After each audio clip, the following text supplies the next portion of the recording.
Assalamu alaikum. Welcome to my channel Smart Medical Study. My name is Arish Fatma, and this is the remaining of our previous lecture. हम इसमें देखेंगे कि GN joint hypomobility में management control motion phase हम किस तरीके से करेंगे। फर्स्ट हम देखेंगे control pain, oedema and joint effusion. First functional activities करवाएंगे पेशेंट को। अगर any kind of pain, oedema and joint effusion present, it is important to monitor activity. जो फंक्शनल एक्टिविटीज़ हैं, it is important to monitor if a joint is immobile. अगर joint immobile है, amount of time shoulder is free to move each day become increase. Shoulder की movement हमने क्या करवानी है, increase करवानी है। Range of motion, GH and scapular motion are progressed up to the point of pain. Means कि हम उसकी रेंज ऑफ मोशन के अंदर भी इम्प्रूवमेंट लेके आएंगे, प्रोग्रेशन को इंक्रीज करते जाएंगे।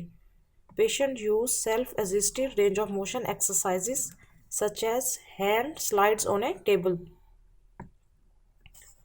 Progressively increase joint and soft tissue mobility. हम मोबिलिटी कैसे इंक्रीज कर सकते हैं जॉइंट और सॉफ्ट टिश्यूज की। फर्स्ट है passive joint mobilisation, grade 3 and 4। Grade 3 and 4 जो होती है वो हमारी रेंज ऑफ मोशन को इम्प्रूव करने के लिए होती है। 1, 2 जो होती है वो पेन रिलीफ के लिए होती है। ग्रेड 3 और 4 oscillations on restricted capsular tissue are use to increase joint capsule mobility. Use grade 1 distraction.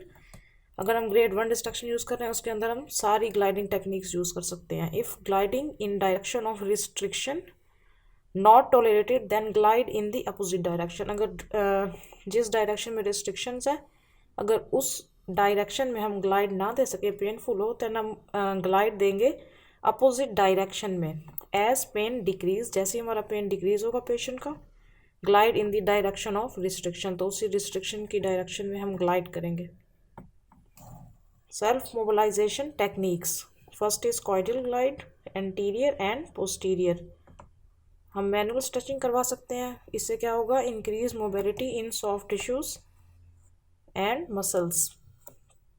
Self stretching if a joint become predictable.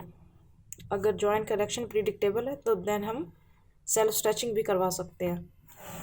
Inhibit muscle spasm and correct faulty mechanism. Muscle spasm may lead to faulty deltoid rotator cuff mechanism and alters scapulohumeral rhythm when patient attempt arm elevation. Greater relative deltoid activation may result in superior humeral head translation and impingement of greater tuberosity on the coracoacromial arch. तो उसमें क्या हो सकती है, impingement हो सकती है, making it difficult to elevate the arm. In this case, reposition the humeral head with the caudal glide, inferior glide जब हम देते हैं तो वो इसमें necessary होगी। The following techniques are beneficial: gentle glide, gentle joint oscillation techniques। इससे क्या होगा, decrease the muscle spasm। sustain mean हम उसके अंदर जो है वो बाउट्स नहीं देंगे, जो सस्टेन जैसे हम ग्लाइड देते हैं एक ही साथ। To reposition the humeral head, protected weight bearing, GH joint external or internal rotation, strengthening to facilitate stabilization of the humeral head, and movement retraining. Improve joint tracking. Movement with mobilization may assist with retraining muscle function for proper tracking of humeral head. First जो है वो हमारी shoulder mobilisation with movement for painful restriction of shoulder external rotation and shoulder mobilisation with movement for painful restriction of internal rotation and then for painful or impingement sign. तो इसके लिए हम movement with mobilisation technique use करेंगे। अगर हमने improve करनी हो muscle performance, उसमें हम देखेंगे faulty posture, shoulder girdle mechanics when moving the upper extremity, उसका मैकेनिक्स जो है वो ठीक है कि नहीं, सच एज स्कैपुलर एलिवेशन और प्रोटेक्शन और excessive trunk movement should be corrected. Faulty posture के अंदर हम इन चीज़ों को करेक्ट करेंगे। मैनुअल टेक्निक्स जिसके अंदर stretching, strengthening exercises are initiated to correct the muscle length and strength as the patient learn to activate weak muscles. अगर उसने एक्टिवेट कर लिया वीक मसल्स को, progress to strengthening in the functional pattern, तो हम उसकी फिर स्ट्रेंथनिंग करवाएंगे. Faulty posture may be impacted by impaired trunk strength. Emphasis on trunk stability should be considered. हमने trunk stability भी consider करनी है. Exercises to manage faulty spinal posture with active cervical retraction and thoracic extension, especially for shoulder functions. After mechanics restored, जब restore हो जाएंगे mechanics, patient should perform active range of motion of shoulders daily and return to function activities gradually. जाहिर है जैसे patient improve हो रहा है तो हम उसकी प्रोग्रेशन भी इंक्रीज करते जाएंगे. फिर वो पहले पैसिव रेंज ऑफ मोशन थी, फिर एक्टिव असिस्टेड, देन एक्टिव, फिर वो फंक्शनल एक्टिविटीज़ की तरफ रिटर्न हो रहा है. अब हम देखेंगे GA joint hypomobility management return to function. इसमें हम कौन कौन से एक्सरसाइजेस करवाएंगे? Progressively increase flexibility and strength. हम इसकी स्ट्रेंथ को इंक्रीज करेंगे और फ्लेक्सिबिलिटी को भी. Stretching and strengthening exercises are progressed, उसको हम जो है उनकी प्रोग्रेशन इंक्रीज करते जाएंगे. Also edit self stretching and strengthening. Progression में include resistance and repetition. Repetition भी इंक्रीज करेंगे, नंबर ऑफ टाइम, और उसकी रेजिस्टेंस को भी इंक्रीज कर देंगे. Performing exercises through multiple angles, ताकि हर एंगल में रेंज अचीव हो. If scapular pattern is restricted, stretches and mobilization are applied. GA joint management post manipulation under anesthesia. Manipulation क्या होता है? High velocity thrust होता है. If no progress is made, physician choose to perform manipulation under anesthesia. Following this procedure, there is inflammatory reaction and joint is treated at acute lesion. If possible, mobility and passive range of motion are initiated while patient is still in recovery room. Recovery room में ही हम इसको initiate कर देंगे. Surgical intervention with incision of dependent capsular fold is used with adhesions not broken with anesthesia. Anesthesia में अगर adhesions broke नहीं हुए manipulation से, तो हम सर्जिकल इंटरवेंशन की तरफ जाएंगे. Post operative treatment is same with following considerations. Arm is elevated overhead in abduction and externally rotated during inflammatory reaction stage. Therapeutic exercises are initiated this same day. उसी दिन ही हम थेराप्यूटिक एक्सरसाइजेज स्टार्ट कर देंगे. Joint mobilisation procedure are use especially caudal glide. In sleeping position arm in abduction for 3 weeks after manipulation. Arm जो होगा वो abduction में रहेगा 3 weeks के लिए. Acromioclavicular AC and sternoclavicular SC joints. इसके अंदर related pathologies and etiology, इसके causes देखेंगे हम. First is overuse syndrome. Overuse syndrome of AC joint may due to repeated stressful joint motion with the arm at waist level such as grinding and construction works.